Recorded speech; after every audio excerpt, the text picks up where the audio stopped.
guys, jadi hari ini aku mau ke Gedung Juang. Ini aku naik kereta dari area stasiun Kranji sampai ke stasiun Tambun. Ini udah sampai, udah naik keretanya. Nungguin sekitar 10 sampai 15 menit ke stasiun Tambun.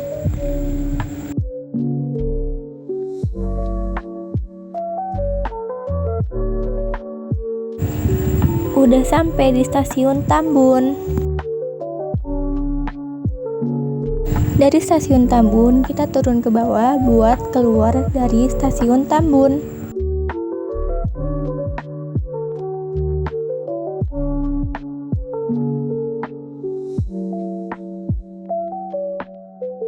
Nah, di sini kita jalan guys ke Gedung Juangnya karena deket dari stasiun Tambun. Udah deh, ini udah sampai ke Gedung Juangnya. Tapi sayang banget guys, ternyata pas aku kesini Gedung Juangnya tutup. Jadinya aku pindah tempat deh. Ini aku naik kereta lagi transit ke stasiun Jakarta Kota.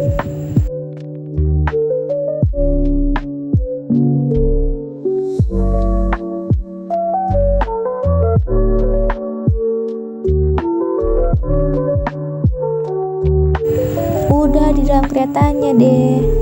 Ini lumayan lama ya ternyata. Dan ya, kita sudah sampai ke stasiun Jakarta Kota. Ini aku lapar, jadinya aku beli makan deh di sini. Ini aku bayarnya pakai tunai ya guys.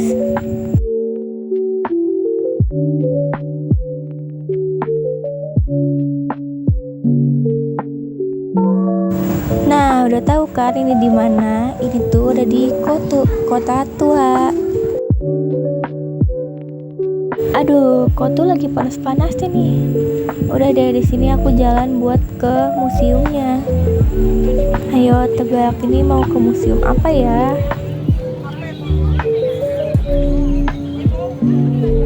Ini dikit lagi mau sampai nih. Aduh, narsis banget ya, oh my god, sorry. Sampai kamera nggak mendukung ternyata panasnya ya. Udah, ini udah sampai ternyata. Ayo, siapa yang tahu ini museum apa? Ini adalah Museum Sejarah Jakarta. Ini udah masuk ya guys. Pintu masuk pertama ini ada wilayah ketinggalan budaya Buni.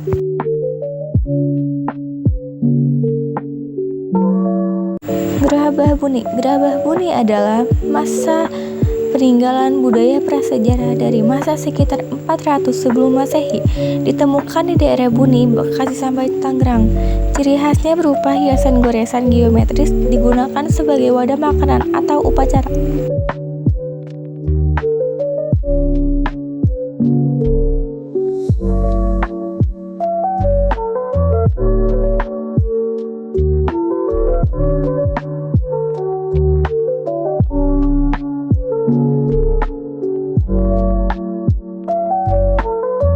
Ini masuk ke kawasan masa prasejarah Jakarta. Ini lihatlah banyak gedung-gedung berwarna merah dan peninggalan-peninggalan lainnya.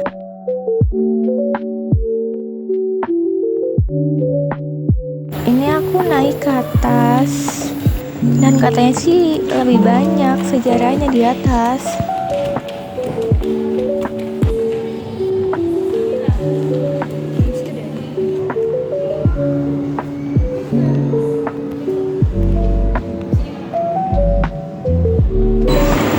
Ada lukisan 3 keputusan pengadilan. Wow, ini adalah mata uang Indonesia di zaman dulu. Ini kertas, ini uang-uang logam. Tuh banyak banget tuh uang-uang logam. Terus kita lanjut deh. Waduh, rame banget ya say. Nah, ini adalah perlengkapan rumah tangga di Batavia. Yang pertama ada mangkok keramik abad ke-20 dengan glasir berwarna coklat. Jenis glasir ini umum ditemukan di Batavia sehingga dikenal dengan nama Batavia Ware. Yang kedua, ada keramik Eropa abad ke-19 dengan cap perusahaan Maastricht. Terdapat hiasan kaligrafi ayat-ayat suci. Yang ketiga, ada keramik heksagonal Cina abad ke-18 masa dinasti Qing. Biasanya berupa pemandangan dan lukisan flora dan fauna, dikenal juga dengan nama grandong-ware. Yang keempat, ada kendi tanah liat abad ke-19 memiliki 3 cerat kendi yang dikenal dengan nama kendi Palembang. Dan yang terakhir, ada mangkok kristal yang berasal dari Eropa abad ke-18. Umumnya digunakan di rumah-rumah masyarakat Eropa sebagai tempat buah. Dan itulah nama-nama perlengkapan rumah tangga di Batavia.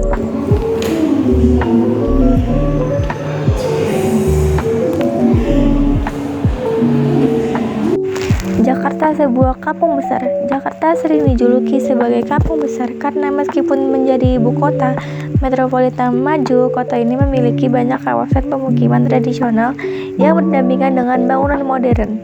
Hal ini menjadi ciri khas Jakarta yang membedakan dari kota-kota metropolitan lain. Meskipun telah berkembang, Jakarta tetap mempertahankan ciri khasnya yang hidup berdampingan dengan infrastruktur perkotaan.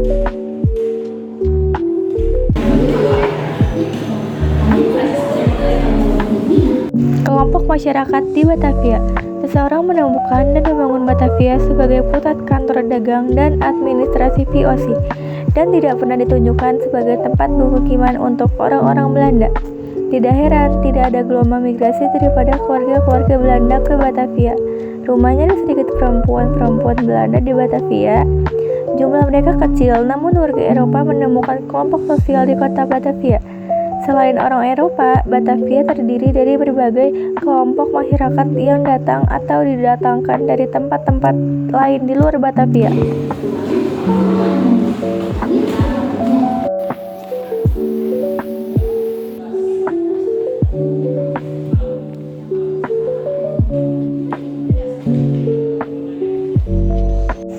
Ini kita masuk ke kampung Om Melandin. Ini ada tempat tinta dan mil meja, ada botol keramik, sama ini kita masuk dari Batavia ke Jakarta. Ini ruangan gitu loh. Terus ini ada peta-peta ginilah. Lama banget ya video ini. Itu udah kaca gede banget coy.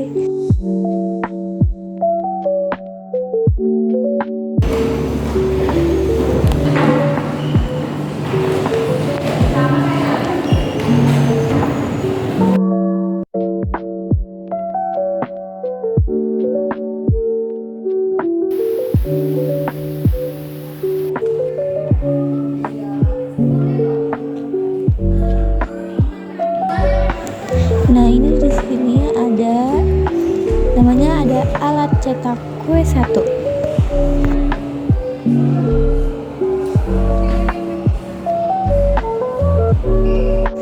Alat cetak kue 1 berfungsi sebagai artefak sejarah yang memvisualisasikan cara pembuatan kue 1 di masa lalu. Alat ini juga berfungsi sebagai bukti fisik tradisi kulineri dan budaya lokal yang telah berlangsung turun-menurun.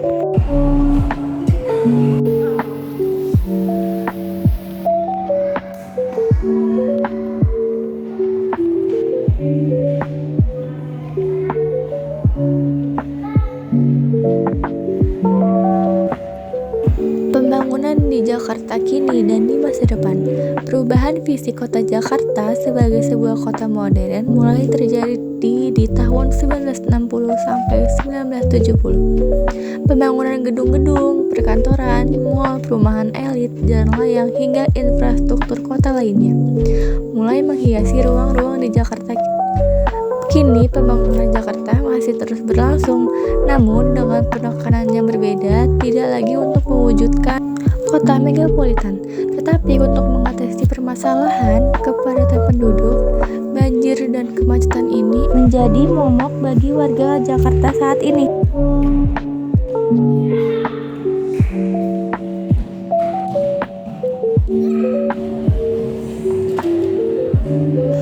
Indonesia Identitas masyarakat Jakarta saat kini, jumlah penduduk di Jakarta pada tahun 2015 mencapai 10,18 juta jiwa, kemudian meningkat menjadi 10,28 juta jiwa pada tahun 2016 dan bertambah menjadi 10,3 juta jiwa pada tahun 2017. Latar belakang masyarakat Jakarta yang beraneka ragam membuat kota ini menjadi kota yang paling dinamis di Indonesia.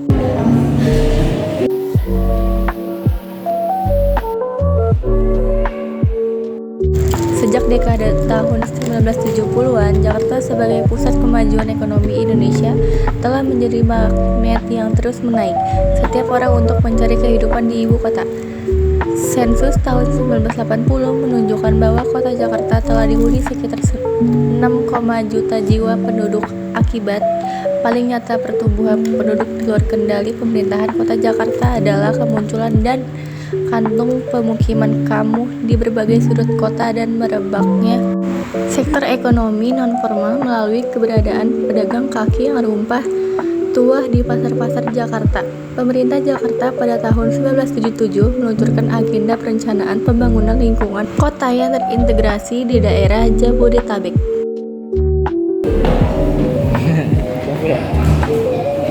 Jakarta adalah sebuah kota metropolitan, artinya kota yang memiliki jumlah penduduk lebih dari 5 juta jiwa. Sebagai pusat pemerintahan ekonomi dan budaya Indonesia, Jakarta memiliki peran penting dalam perkembangan negara. Kota ini juga dikenal sebagai wilayah metropolitan Jakarta yang merupakan salah satu metropolitan terbesar di Asia Tenggara.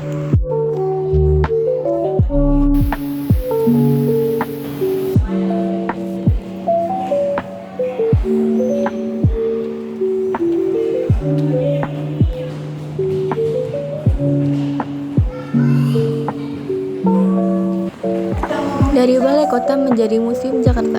Sejak pembentukan Gemeenta Batavia pada tahun 1905, The Ode Stadius atau Balai Kota Tua berfungsi menjadi pusat administrasi Batavia sebelum kini menjadi museum di masa VOC dan Hindia Belanda. Gedung ini berfungsi sebagai tempat pemerintahan, pengadilan, catatan sipil, dan peribadatan pada hari libur. Gedung ini berubah menjadi pusat administrasi Kota Praja Jakarta sampai kepindahan kantor Kota Praja ke Tanah Abang pada tahun 1913. Gedung ini beralih sebagai kantor residen Jawa Barat sampai 1942 ketika tentara Jepang menggantikannya sebagai logistik. Ini adalah gambar gedung Balai Kota kembar.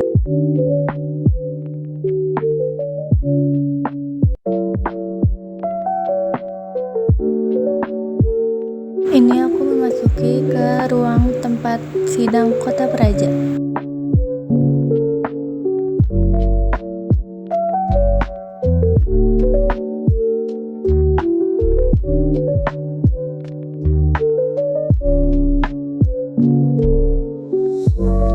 Pembunuhan orang Cina di Batavia pada tahun 1760 merupakan salah satu peristiwa terpenting yang terjadi di abad 18. Semua perkembangan positif yang mendukung bertumbuhnya komunitas Cina di Batavia titik balik di tahun 1740 ketika terjadi pembunuhan massal.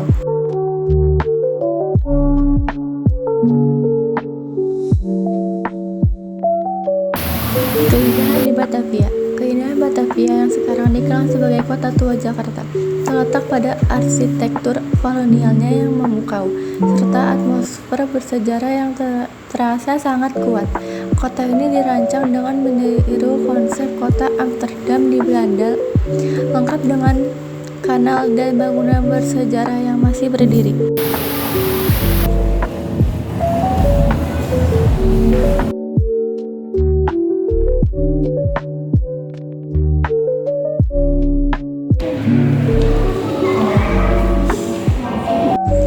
Gaya uniknya adalah kombinasi dari gaya lokal Nusantara dipengaruhi gaya Eropa dengan terkadang dipengaruhi sentuhan gaya ini dari koloni Belanda lain. Salah satu peninggalan dari gaya seni yang masih dapat dilihat selalu arsitektur adalah konteks furnitur yang menjadi salah satu fokus pengoleksian di Museum Sejarah Jakarta.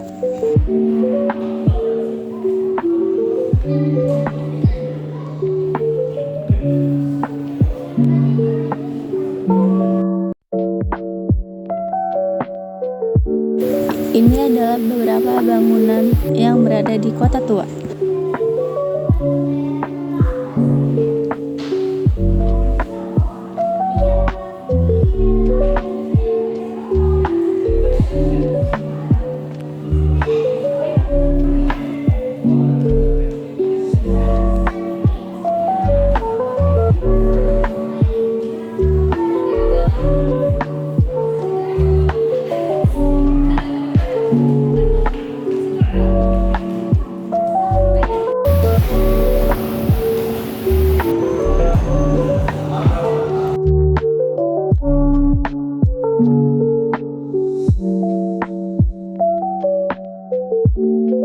Lukisan Sultan Agung ini dikenal sebagai simbol perlawanan terhadap penjajahan.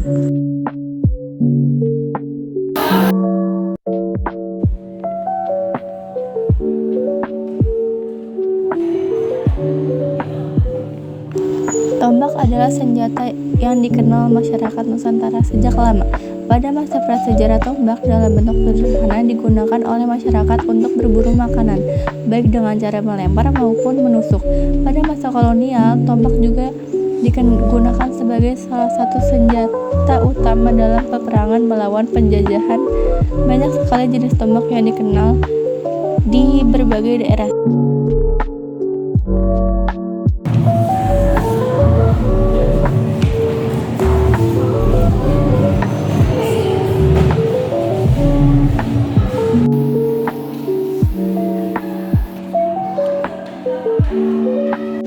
Senjata api. Sejarah senjata api jenis Pramuras Inggris merupakan jenis senjata yang paling umum digunakan oleh tentara Eropa pada abad ke-18.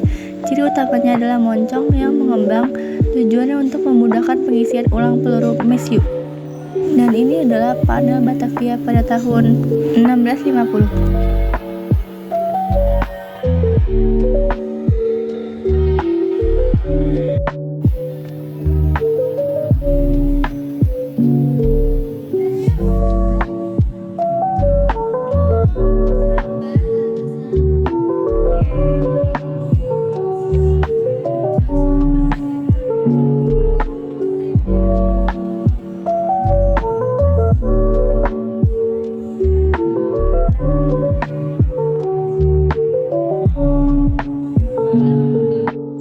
Halo, ini kita udah arah balik buat naik kereta lagi.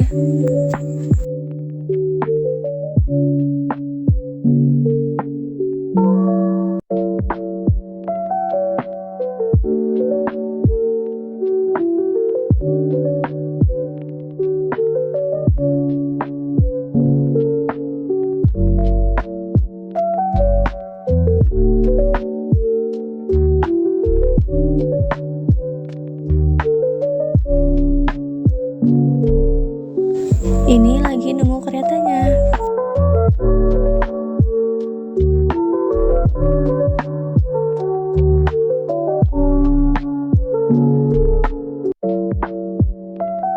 Ini udah di dalam keretanya deh. Udah balik, capek banget ini.